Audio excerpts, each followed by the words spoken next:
The Maccabean Martyrs, or St. Shmuni and her 7 sons. They're commemorated on August the 1st. So who were they? In chapter 6, verses 18 to 31, and chapter 7, verse 1 through 42 of 2nd Maccabees, we read about a Jewish scribe named Eleazar and a nameless woman who had 7 sons, who were all tortured and killed during the persecution of King Antiochus Epiphanes IV, who lived from 175 to 164 BC.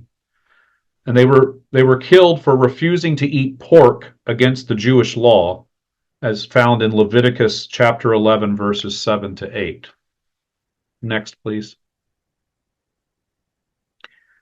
So here's what we read about Eleazar, a few of the verses from 2nd Maccabees 6.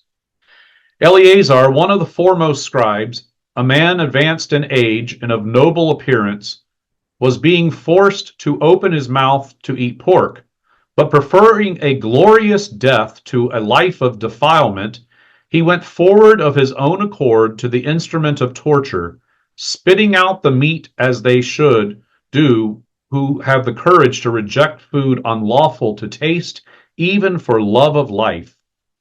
This is how he died, leaving in his death a model of nobility and an unforgettable example of virtue, not only for the young, but for the whole nation. Next slide, please. And then it continues in chapter 7, and we're going to read some of the verses from 2nd Maccabees 7 about the nameless mother and her 7 sons. It also happened that 7 brothers with their mother were arrested and tortured with whips and scourges by the king to force them to eat pork in violation of God's law. One of the brothers, speaking for the others, said, "What do you expect to learn by questioning us? We are ready to die rather than transgress the laws of our ancestors." Next, please. At that, the king, in a fury, gave orders to have pans and cauldrons heated. These were quickly heated, and he gave the order to cut out the tongue of the one who had spoken for the others, to scalp him, and cut off his hands and feet, while the rest of his brothers and his mother looked on. When he was completely maimed, but still breathing, the king ordered them to carry him to the fire and fry him. As a cloud of smoke spread from the pan, the brothers and their mother encouraged one another to die nobly.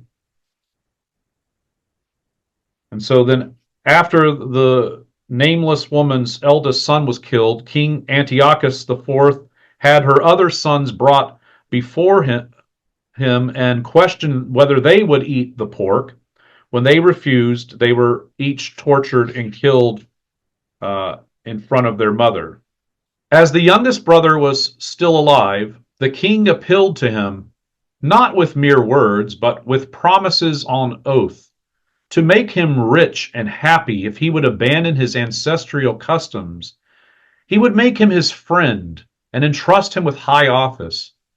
When the youth paid no attention to him at all, the king appealed to the mother, urging her to advise her boy to save his life.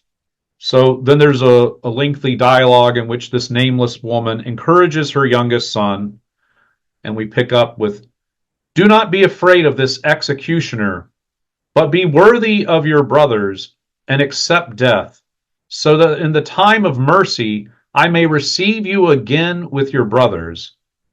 She had scarcely finished speaking when the youth said, "What is the delay? I will not obey the king's command. I obey the command of the law given to our ancestors through Moses." The king became enraged and treated him even worse than the others, since he bitterly resented the boy's contempt. Thus he too died undefiled, putting all his trust in the Lord. Last of all, after her sons, the mother was put to death. Enough has been said about the sacrificial meals and the excessive cruelties. So the church fathers, such as Cyprian of Carthage, Ambrose, Gregory of Nazianzus, and John Chrysostom dedicated special sermons to the Maccabean martyrs. And Saul in Eleazar and the woman with 7 sons, precursors of the Christian martyrs. So while the account in chapter 7 of 2nd Maccabees does not name the woman nor her sons, later traditions, of course, wanted to fill in the blanks. So in Jewish tradition, she is named variously Hannah or Miriam, so Anna or Mary. And in Greek, she is often named Solomenia, so it'd be like the feminine form of Solomon. While in Syriac tradition, next slide, sister, I'm sorry. While in Syriac tradition, she is named Shmuni. Now, there's a whole lot of debate as to what the meaning of this name is. Somebody actually even wrote an entire article of the various theories. And in the Maronite Fenkitho, they not only name her, but they also name all the sons. Habrun, Hebsun, Bachus, Adai, Tarsai, Makbai, and Yanothon. And so here we have this picture is the first page from the Maronite Fenkitho from 1624, which is the prayers for the various saints. And this is from the one for Saint Shmuni and her 7 sons. Next. And then here's another page from that prayer, and this prayer was translated by Father Michael Shammy, and he was kind enough to share it with me. It's one of the verses, stanza 9 of one of the kolos from the Ramsho for her feast. And we read this beautiful typology here going on. Moses had established the lampstand and placed on it 7 lamps in the tabernacle, which he constructed for Israel. A type of 7 radiant, beloved and dear sons were reared by Shmuni, the faithful woman, and light shone forth from their graces in the 4 corners of creation. They endured scourges, torments, and tribulations. Glory be to the hidden power who strengthened them in the contest. Alleluia, he made their feast renowned. So isn't that beautiful? Notice how picking up on the idea of the one lampstand that has 7 branches on it. It's the 7 lamps. It's like Shmuni's the branch and her sons are the various lamps on the lampstand.